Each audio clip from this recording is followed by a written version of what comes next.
U.S. House approves Hong Kong Human Rights and Democracy Act, with Senate vote next.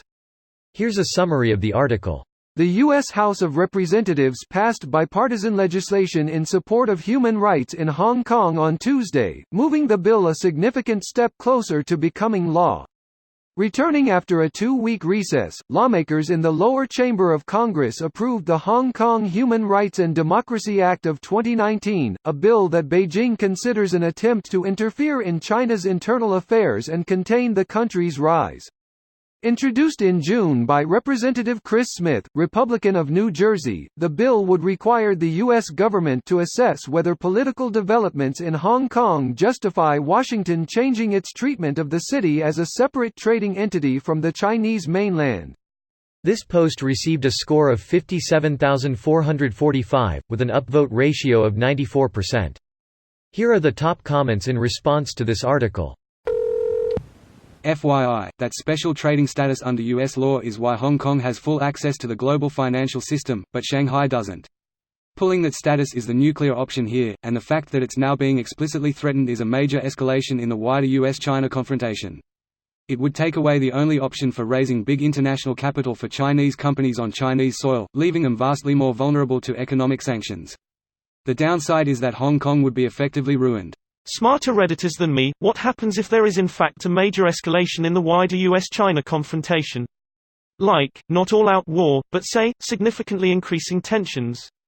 The current scenario that the smart kids are talking about is a fracturing of the global system of trade into two blocks that would become increasingly separated for trade in high-tech goods. Kind of like it already is with military equipment, but growing to include things like semiconductors, software, entertainment and retail technology. You can already see it happening with the whole Huawei thing, countries like India and China keeping Amazon out, separate social media platforms, and so on. Not super sure, but I'd almost think India would side with the US if the system fractures. Russia and China would definitely increase trade relations though, separate from the US. India's rival is China. While its policies may align with the goals of the USA, it will not align itself closely. Independent development has always been the goal. I don't follow India closely. Have they been trying to promote import substitution there? Independent development has been their goal since independence.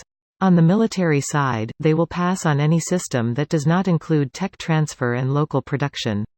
Traditionally they have Soviet, Russian tech with rival Pakistan using American, but given the way Pakistan has moved sharply into China's sphere, it will be interesting to see what happens. Have they had much luck building their own weapon systems? Wasn't there a proposed Indian-Russian fighter program that was cancelled recently? Is there any talk about replacing that? The Indians have both American and Soviet, Russian aircraft I believe. And some Mirages from the French. Congress is now banned in China. Congress isn't educated on this. LeBron James. LeBron James, high school graduate, talking about an MIT graduate FTFY. Yeah, but he can really throw that ball through the hoop, so obviously he's more than prepared for geo-economic politics. This video was automatically created by Reddit to Speech. The article and comments in this video were selected from Reddit according to their upvotes, and any paraphrasing was performed by smmry.com, without any human intervention.